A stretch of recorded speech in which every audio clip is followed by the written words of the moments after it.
Hello, xin chào tất cả mọi người. Chào mừng mọi người đã quay trở lại với kênh YouTube của Mohammed nha. Hôm nay Bo sẽ hướng dẫn cho mọi người cách móc một bé nấm gấu dâu như vậy nha. Mọi người sẽ chuẩn bị cho mình hai màu len nha, màu hồng và màu trắng.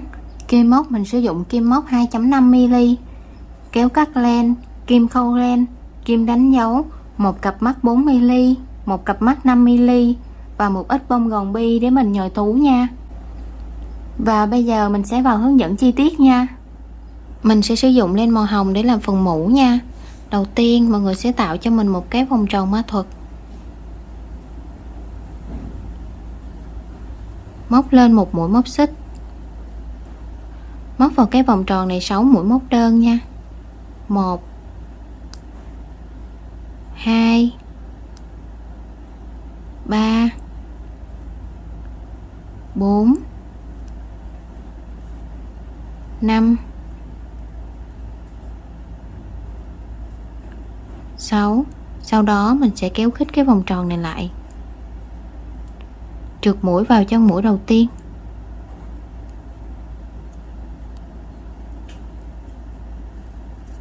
qua hàng số 2 lên một mũi móc xích. Hàng số 2 thì mình sẽ móc là 6V nha, mỗi chân móc sẽ là 2 mũi móc đơn chung chân. Mũi móc đơn đầu tiên đánh dấu lại, móc vào cùng chân móc đó một mũi móc đơn nữa là mình được một mũi V. Chân móc tiếp theo 2 mũi móc đơn chung chân, chân móc tiếp theo 2 mũi móc đơn chung chân, chân móc tiếp theo 2 mũi móc đơn chung chân,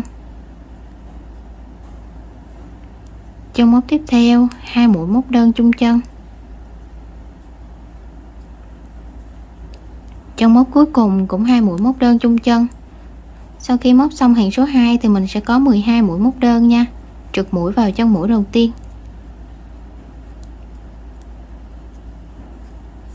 qua hàng số 3 lên một mũi móc xích.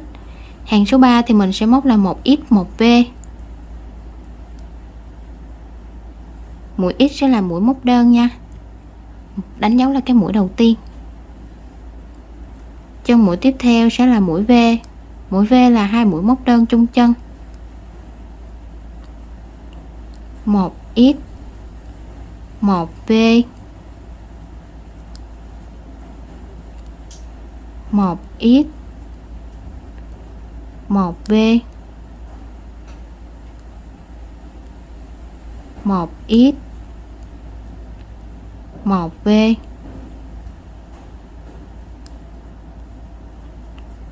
1x 1V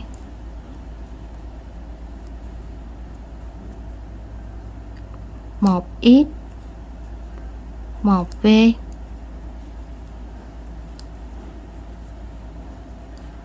Trượt mũi vào chân mũi đầu tiên. Sau khi móc xong hàng số 3 thì mình sẽ có 18 mũi móc đơn nha. Qua hàng số 4 mình sẽ lên một mũi móc xích. Hàng số 4 mình sẽ móc là 2x 1V, nhưng mình sẽ tản mũi ra, mình sẽ móc là 1x 1V 1x nha. Đầu tiên là một mũi móc đơn nè, đánh dấu lại. Chân móc tiếp theo một mũi V, chân móc tiếp theo 1x. Như vậy mình được một cụm nha. Cụm tiếp theo 1x 1V 1x. Cụm tiếp theo 1x 1V 1x. Mọi người cứ móc như vậy cho đến cuối hàng nha. Sau khi móc đến cuối hàng thì mình cũng trượt mũi vào chân mũi đầu tiên nha. Mình có 24 mũi móc đơn cho hàng số 4 này nha. Qua hàng số 5 lên một mũi móc xích. Hàng số 5 và hàng số 6 mỗi chân móc là một mũi móc đơn nha. Tổng cũng sẽ có 24 mũi móc đơn cho mỗi hàng nha. 1 nè, đánh dấu lại.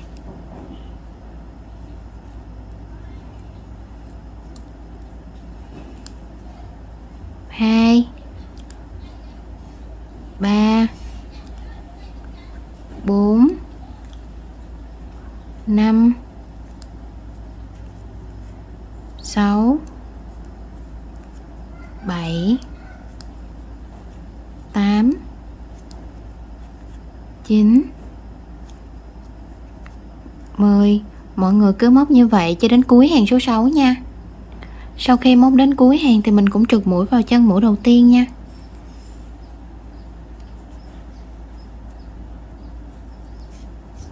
Qua hàng số 7 lên một mũi móc xích. Hàng số 7 thì mình sẽ móc vào cái cạnh ngoài nha. Đây mũi móc của mình có hai cạnh nè, cạnh trong và cạnh ngoài, thì mình sẽ móc vào cái cạnh ngoài này nha.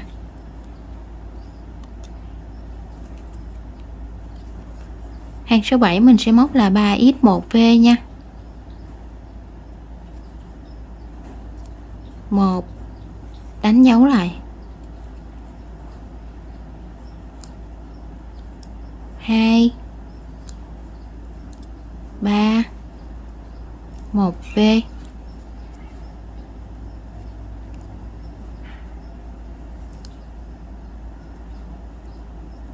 1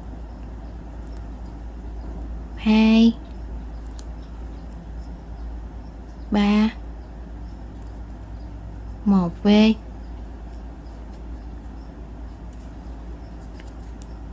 Mọi người cứ móc như vậy cho đến cuối hàng số 7 nha. Sau khi móc đến cuối hàng thì mình sẽ có 30 mũi móc đơn nha. Trượt mũi vào chân mũi đầu tiên.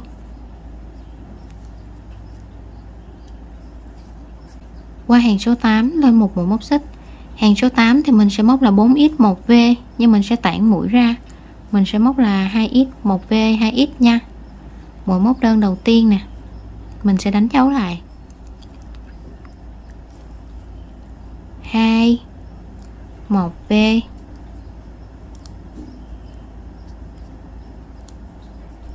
1 2. Cụm tiếp theo 1 2 1v.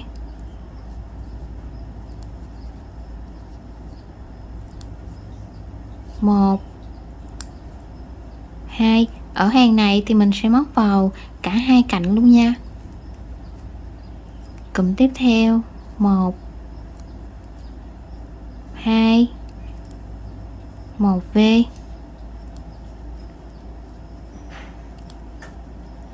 1 2. Mọi người cứ móc như vậy cho đến cuối hàng nha. Sau khi móc đến cuối hàng thì mình sẽ có 36 mũi móc đơn nha. Trượt mũi vào chân mũi đầu tiên. Kéo len ra, cắt len luôn.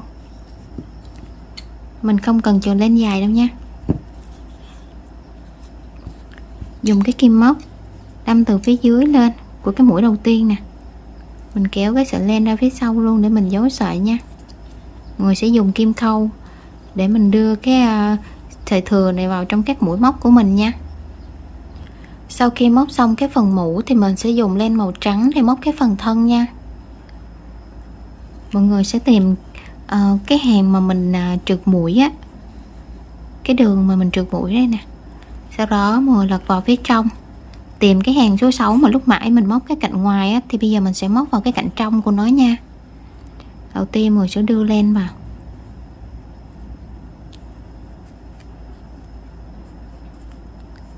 kéo len qua, móc lên một mũi móc xích, siết cái sợi len này lại,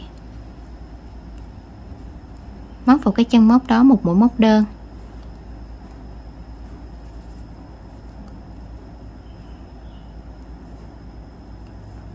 Đánh dấu là cái mũi móc đơn đầu tiên. Hàng số 9 thì mình sẽ móc mỗi chân móc là một mũi móc đơn nha. 2 3 4 5. Mọi người nhớ là kẹp cái sợi thừa vào luôn nha. 6 7 8 9 10. Mọi người cứ móc như vậy cho đến cuối hàng nha. Sau khi móc đến cuối hàng thì mình sẽ có 24 mũi móc đơn nha. Trượt mũi vào chân mũi đầu tiên.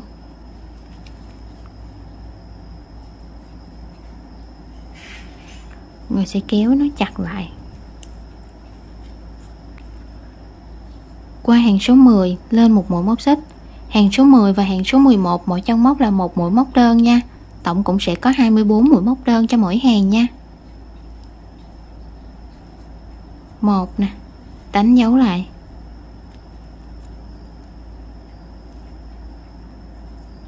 2 3 4 5 6 7 8 9 10. Mọi người cứ móc như vậy cho đến cuối hàng số 11 nha. Sau khi móc đến cuối hàng thì mình cũng trượt mũi vào trong mũi đầu tiên nha.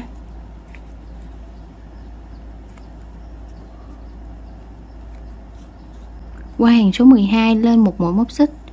Hàng số 12 7 chân móc đầu tiên mỗi chân móc một mũi móc đơn. 1 đánh dấu lại.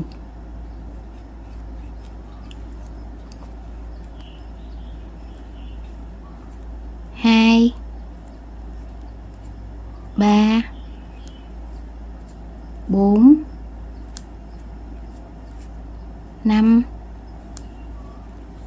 6 7. Chân móc tiếp theo mình sẽ móc một mũi hạt bắp. Mọi người sẽ làm như mình hướng dẫn nha. Đầu tiên mọi người sẽ lấy len, đâm kim xuống, kéo len lên, kéo len qua hai vòng dây trên kim, lấy len, đâm kim xuống, kéo len lên, kéo len qua hai vòng dây trên kim, lấy len, đâm kim xuống, kéo len lên, kéo len qua hai vòng dây trên kim, lấy len, đâm kim xuống, kéo len lên, kéo len qua hai vòng dây trên kim. Như vậy là mình đã có 5 cái vòng dây trên kim nha. Mọi người kéo len qua hết luôn. Mình được một mũi hạt bắp.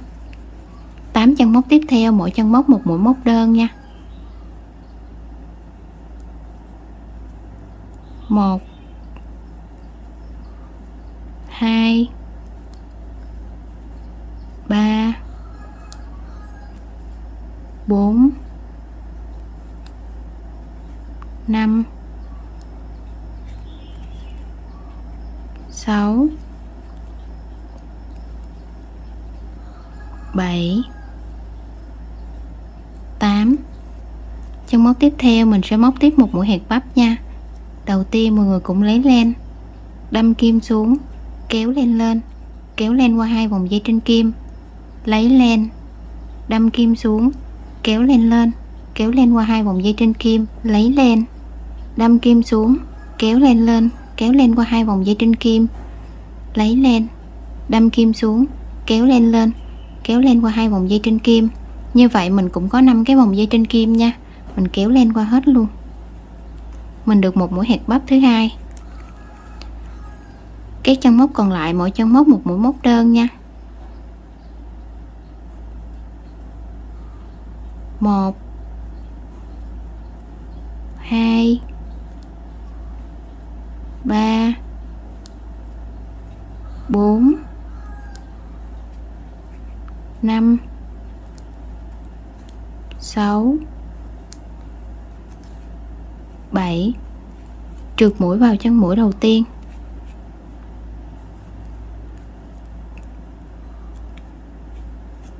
Qua hàng số 13 lên một mũi móc xích. Hàng số 13 và hàng số 14 mỗi chân móc một mũi móc đơn nha. Tổng cũng sẽ có 24 mũi móc đơn cho mỗi hàng nha.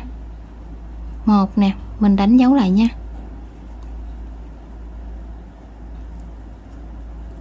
2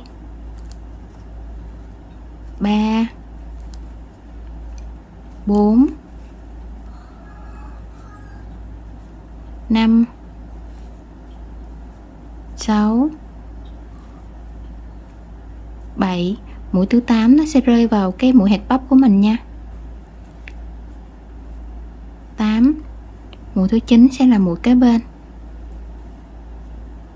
9 10 11 12. Mọi người cứ móc như vậy cho đến cuối hàng số 14 nha. Sau khi móc đến cuối hàng thì mình cũng trượt mũi vào trong mũi đầu tiên.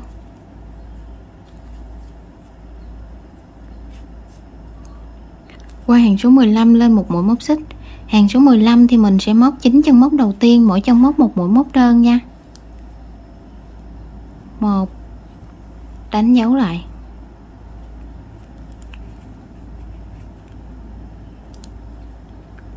2 3 4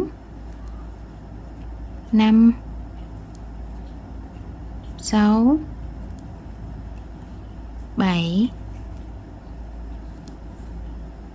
8 9.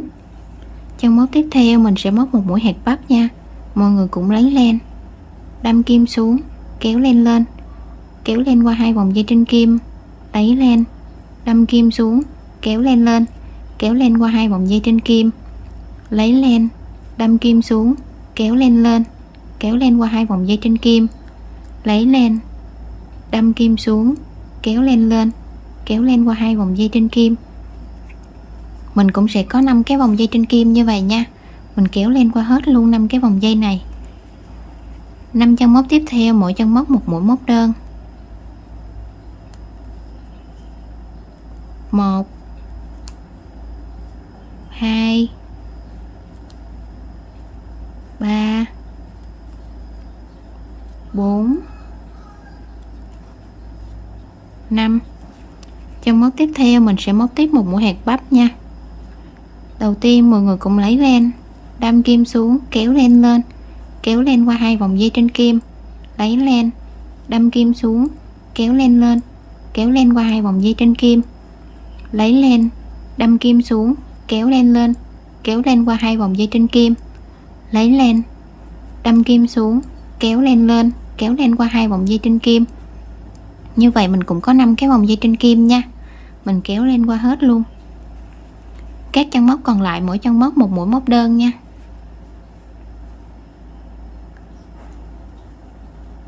Một 2 3 4 5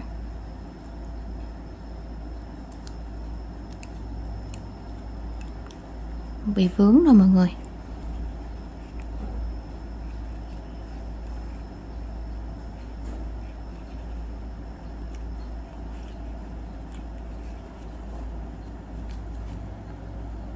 6 7 8. Trượt mũi vào chân mũi đầu tiên.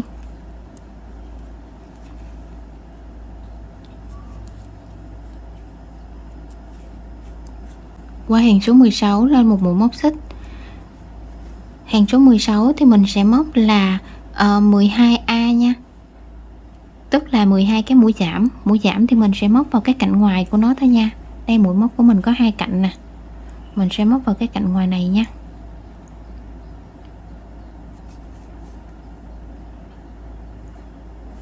Đầu tiên mình đâm kim từ phía dưới lên nè, vòng xuống đâm qua cái mũi bên cạnh, kéo len qua, kéo len qua một lần nữa, mình được một mũi giảm, đánh dấu là cái mũi đầu tiên.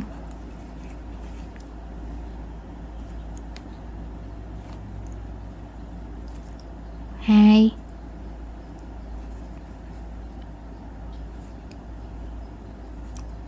3,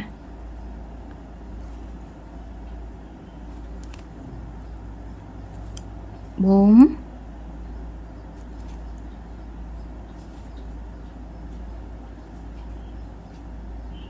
5,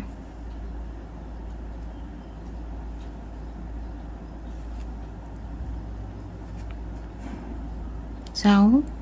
Mọi người cứ móc như vậy cho đến cuối hàng nha. Sau khi móc đến cuối hàng thì mình sẽ còn được 12 mũi móc đơn nha. Trượt mũi vào chân mũi đầu tiên.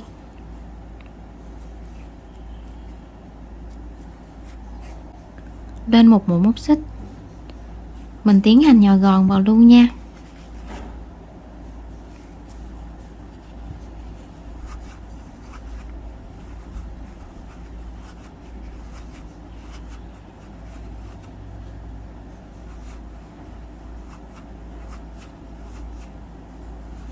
Sau khi nhồi gòn xong thì mình sẽ móc cái hàng cuối cùng nha, hàng số 17.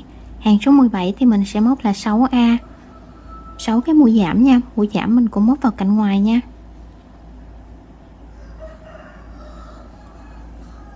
1, đánh dấu là cái mũi đầu tiên.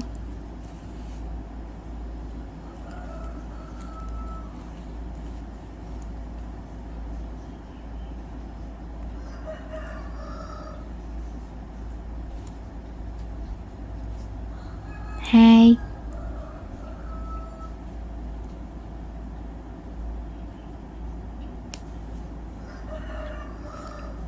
3,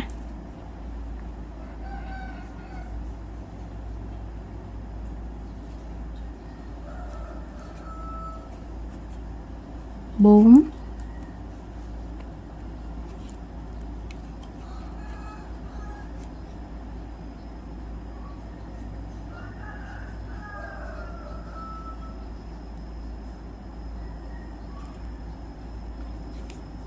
5 và mũi cuối cùng.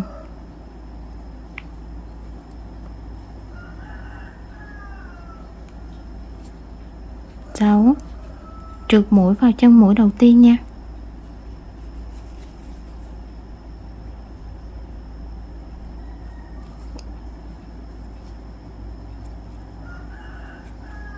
Mọi người kéo lên ra luôn, trừ một đoạn dài để mình khâu lại nha.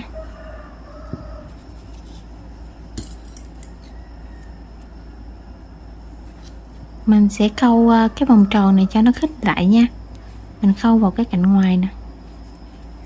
1, 2, 3, 4, 5, 6. Mọi người kéo khít cái vòng tròn này lại nha. Rồi mình đâm kim xuống, đâm qua cái mũi bên cạnh nè, kéo nó xuống nha. Mình giấu len luôn. Như vậy là mình đã làm xong phần mũ và phần thân của bé nấm nha. Mình sẽ hướng dẫn cho mọi người gắn mắt nha. Mắt thì mình sẽ gắn giữa hàng 11 và 12 nha. Đây là hàng số 9 nè. 9, 10, 11, 12, giữa hàng 11 và 12 sẽ là hàng này. Mình sẽ gắn vào đây. Hai mắt cách nhau 4 cái mũi móc. 1, 2, 3, 4. Mình sẽ gắn mắt vào đây và đây nha.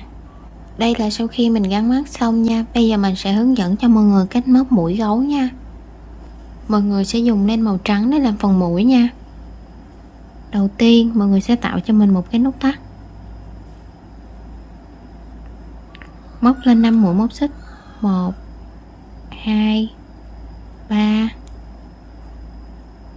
4, 5. Xoay cái mũi móc của mình lại. Mình sẽ thấy có một cái cục gồ gồ lên ở phía sau nè, của cái dãy móc xích sẽ có cái mũi ở phía sau á. Mình sẽ móc vào cái mũi thứ hai, bỏ qua cái mũi móc đầu tiên, móc vào cái mũi thứ hai, một mũi móc đơn.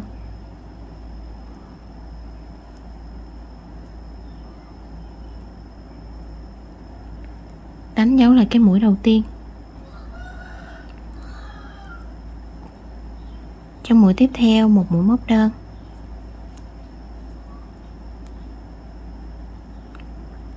Trong mũi tiếp theo một mũi móc đơn.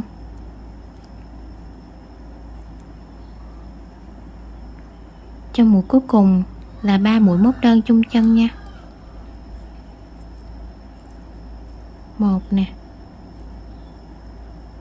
2,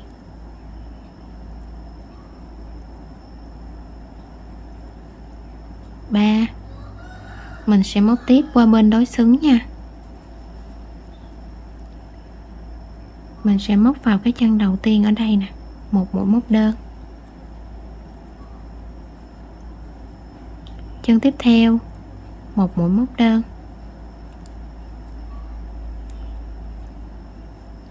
Chân tiếp theo 2 mũi móc đơn chung chân.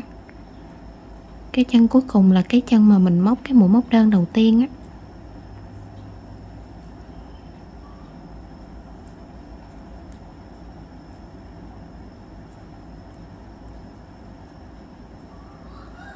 Sau đó trượt mũi vào chân mũi đầu tiên.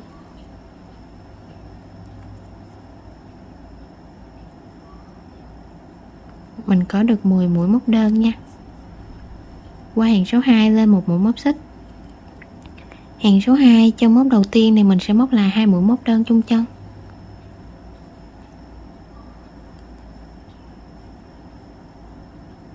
Đánh dấu lại cái mũi đầu tiên nha.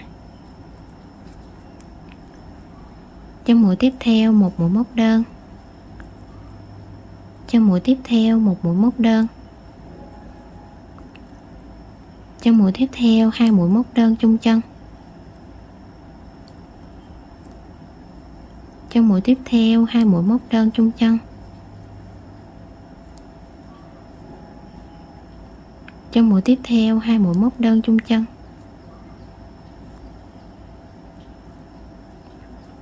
Chân mũi tiếp theo một mũi móc đơn. Chân mũi tiếp theo một mũi móc đơn. Chân mũi tiếp theo 2 mũi móc đơn chung chân.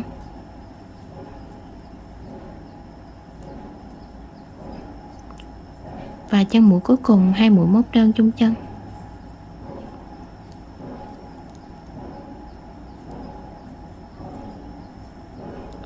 Mình có 16 mũi móc đơn cho hàng số 2 nha. Trượt mũi vào chân mũi đầu tiên. Sau đó mọi người cắt len luôn. Này mình không cần chiều dài đâu nha. Mình sẽ đưa sợi len ra phía sau luôn nha.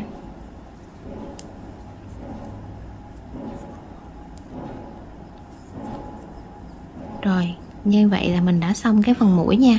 Mọi người giấu sợi luôn nha. Mình sẽ dùng len màu nâu để mình khâu mũi nha.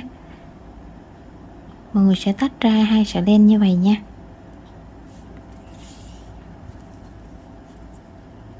Mình sẽ đâm kim vào cái hàng đầu tiên nè.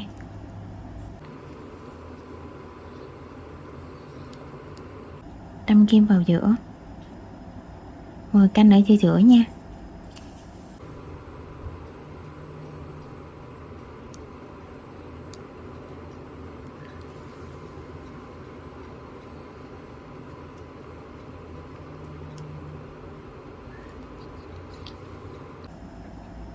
Mình cũng khâu tương tự như mình khâu mắt của gấu trúc và mũi gấu trúc á mọi người.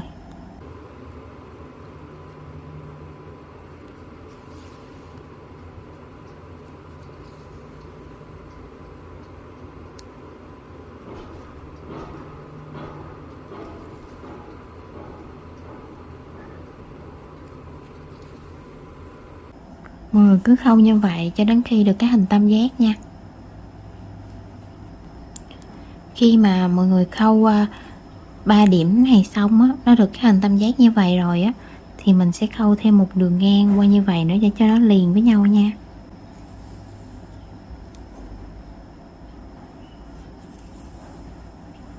Nó sẽ không có cái đường hở ở đây nè. Mình sẽ khâu xuống như vậy nè, đó. Mọi người sẽ canh thẳng xuống như vậy. Mình sẽ khâu một đường thẳng xuống tới cái điểm này thôi nha. Khâu xong cái đường dọc xuống thì bây giờ mình sẽ khâu miệng nha.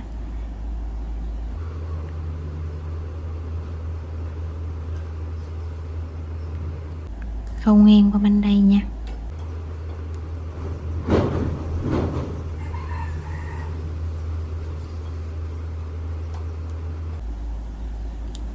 Mình sẽ đâm vào giữa.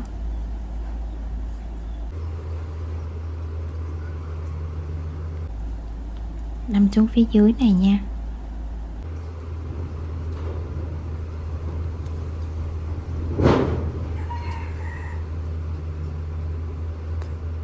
khâu xong hết thì bây giờ mình sẽ cắt lên dấu sợi.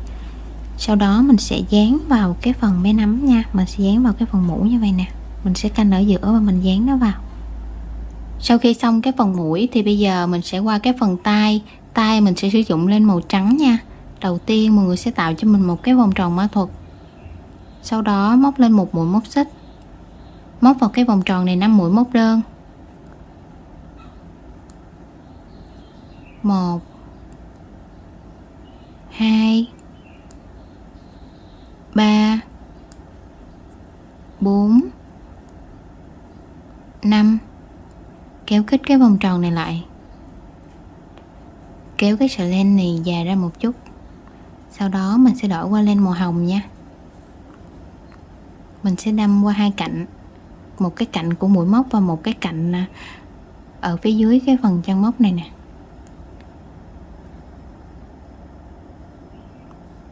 Kéo cái sợi len qua.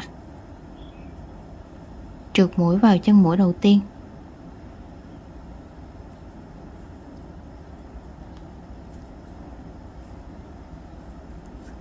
Rút cái sợi len màu hồng chặt lại. Kéo luôn cái sợi màu trắng luôn nha. Đó. Sau đó mình cắt bớt cái sợi màu trắng đi. Cắt ngắn cái sợi màu trắng thì bây giờ mình lên một mũi móc xích qua hàng số 2 nha.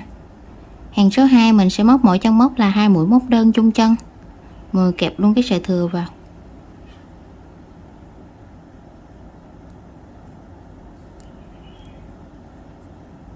Mũi móc đơn đầu tiên đánh dấu lại nha.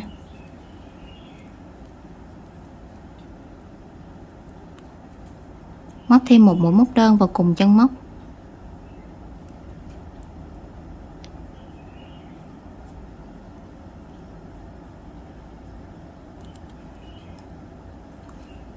Chân móc tiếp theo 2 mũi móc đơn chung chân.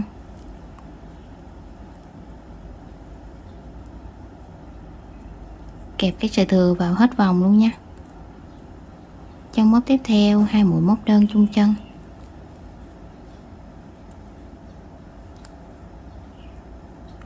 Chân móc tiếp theo 2 mũi móc đơn chung chân.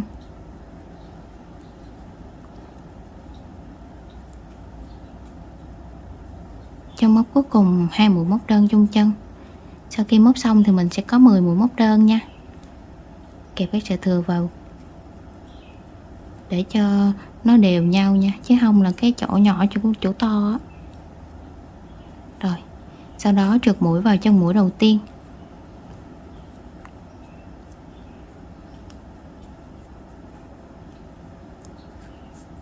Kéo len ra cắt len luôn.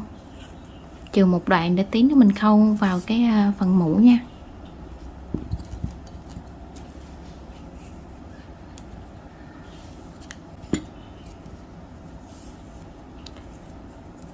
Kéo mấy cái len thừa này lại, sau đó mình cắt đi.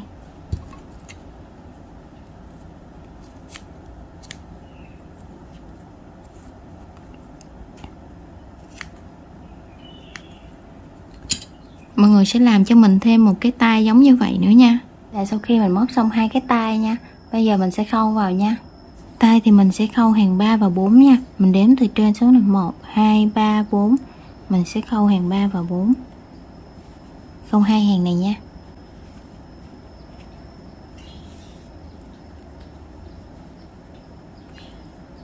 Đâm kim từ phía sau lên.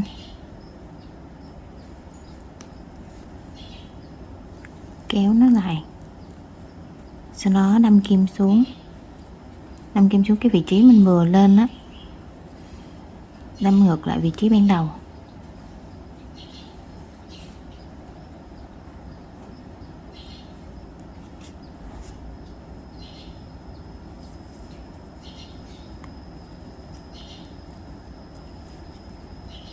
Sau đó mình đâm kim từ phía sau lên. Kéo cái len qua. Đâm kim xuống. Rồi mình đâm ra ở cái mũi ở giữa này nè. Đâm qua cái hàng giữa hàng 3 và 4 á.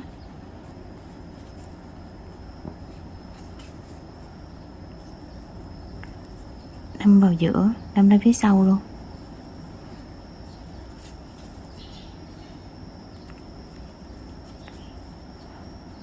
mình khâu cho nó nằm xuống đây.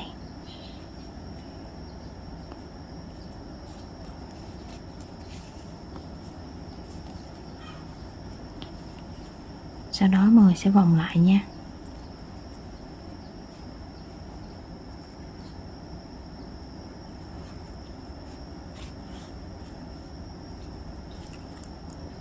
Mình sẽ đâm vào cái hàng màu hồng này nè, cái hàng đầu tiên á, mình đâm qua cái chân mũi.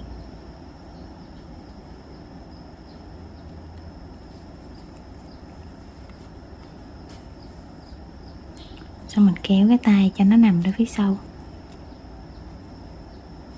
giấu sợi luôn nha.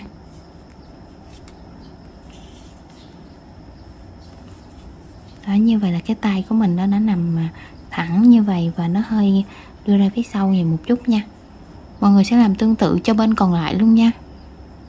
Đây là sau khi mình khâu tay xong nha. Bây giờ mình sẽ gắn mắt nha. Mắt thì mình sẽ gắn mọi người sẽ canh nó ở giữa giữa như vậy nha. Mình sẽ gắn sát vào cái phần mũi này luôn nha. Mình sẽ gắn ở đây và đây nha. Sau khi mình gắn mắt xong thì mình cũng đã hoàn thành xong bé nấm đội mũ gấu dâu rồi nha. Và video của mình cũng xin kết thúc tại đây nha. Nếu mọi người thấy hay, hãy cho mình xin một like, một share và một subscribe nha. Hẹn gặp lại mọi người ở các video tiếp theo nha. Bye bye mọi người.